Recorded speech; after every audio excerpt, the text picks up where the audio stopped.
안녕하세요. 돌쇠뉴스 시작합니다. 10일 니칸겐다이에 올라온 기사인데요. 제목은 매독 감염 폭발 조심하라. 전국 34% 증가, 도쿄 60% 증가입니다.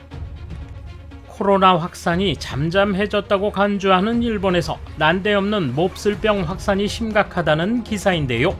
한국에 보도됐다는 내용의 기사에는 댓글창을 닫아버리네요. 그렇다면 원본 기사에는 뭐라고들 하는지 함께 보실까요? 통 크신 구독, 좋아요.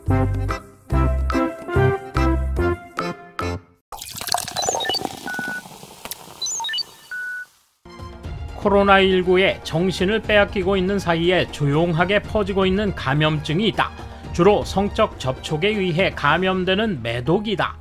환자 수는 2013년에 전국에서 1000명을 돌파, 금년은 7000명 돌파가 확실시되고 있다.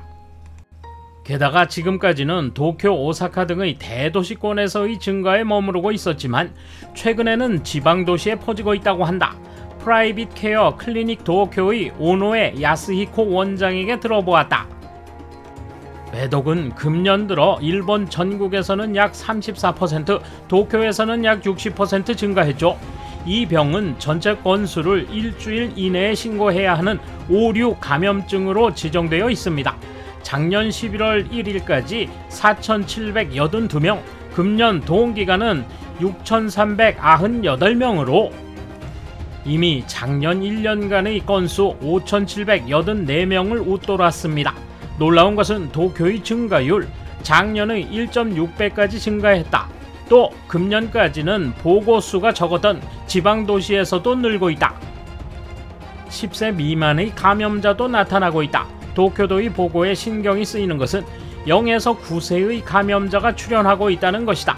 산모가 감염되면 태아 감염 위험이 60에서 80%로 매우 높다는 것을 알아야 한다.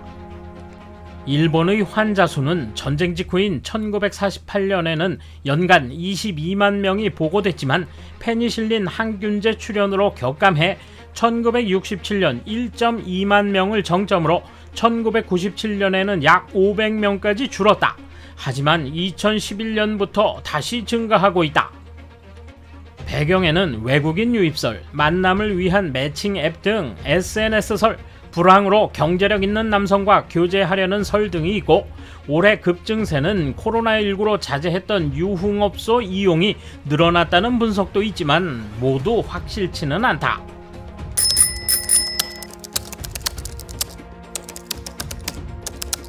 모두 코로나로 자숙하고 있는 줄 알았는데 매칭 앱 따위로 생면부지의 사람들과 그러고 있었네.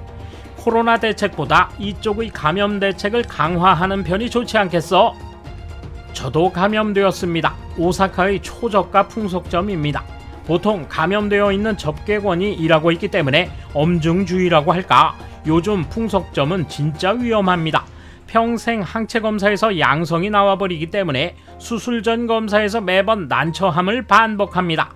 간단히 감염되니까 주의하세요. 이 병의 감염 폭발을 모르고 있는 사람이 많다. 코로나 혼란은 앞으로 2년 지나면 인플루엔자 수준이 된다. 이 병은 주의하면 감염되지 않는다.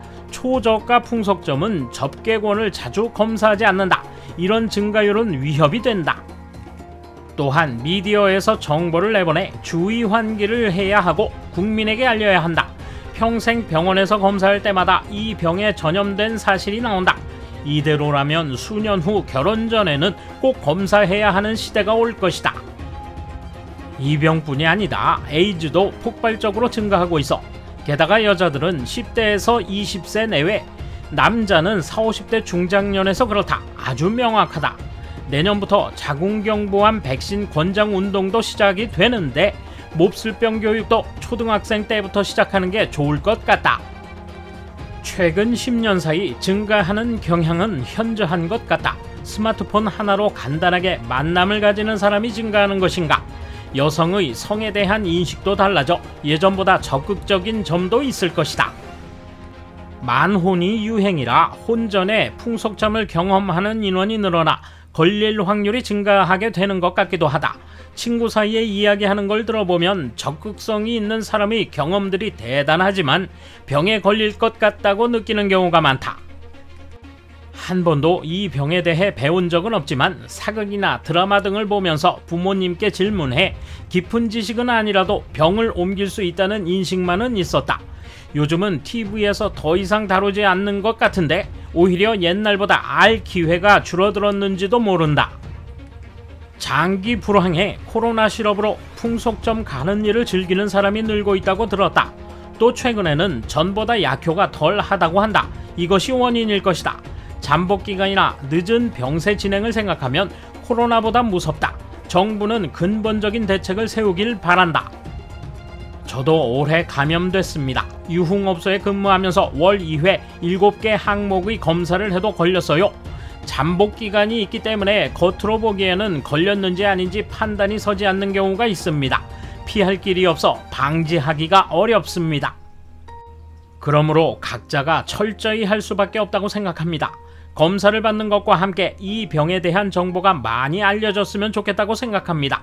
또 이 병의 존재 자체를 모르는 사람들이 있는 것도 사실이기 때문에 검사를 받기 이전의 문제이기도 합니다. 나는 다양한 병들을 경험했습니다. 증상이 나타나기 때문에 금방 알 수 있습니다.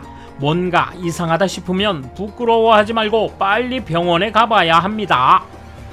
풍속점에 가서 감염되는 사람이 정말로 많다.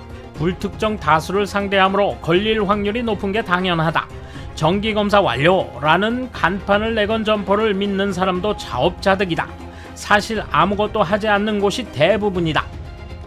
내 친구는 매칭 앱에서 만난 상대 때문에 병을 얻었다. 기분 나쁜 건 고사하고 무서울 뿐이라며 다시는 이용하지 않겠다고 하더라. 벌써 10년 넘는 일인 것 같은데 중국에서 이 병의 감염자가 크게 늘고 있다고 현지에서 보도된 바 있다. 일본 관광객이 부쩍 늘기 시작한 것도 그 즈음이다.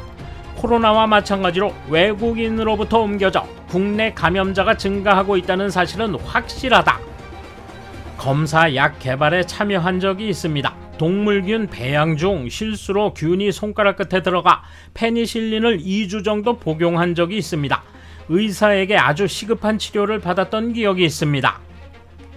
이 병균의 항체는 치료와 함께 항체가가 감소하지만 거의 사라지지 않습니다. 또한 치료가 완료되었고 항체가 양성이라도 재감염이 가능하기 때문에 주의가 필요합니다. 항체를 보유하고 있어서 괜찮다는 생각은 위험합니다. 코로나를 계기로 이런 몹쓸병의 예방에 대해서도 연구해 주셨으면 좋겠네요. 도쿄 이외의 감염자가 늘어난 것은 코로나 때문에 도시 지역이 규제되어 생활할 수 없게 된 영업점들이 지방으로 이동한 것도 원인일 것입니다. 이 병은 증상도 최후도 비참하고 무섭습니다. 옛날 가와사키시의 집촌거리 근처에 살고 있었는데 상점과 함께 비뇨기과 의원이 있었습니다. 나름대로의 책임과 각오를 가지고 장사를 하는 것이란 생각이 들었습니다. 돌쇠 한마디.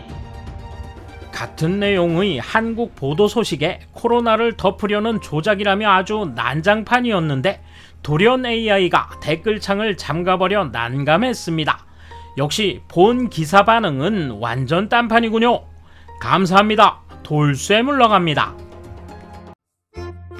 이번 소식은 여기까지입니다. 시청해주셔서 감사합니다. 돌쇠처럼 꼬직하게, 마님처럼 화끈하게.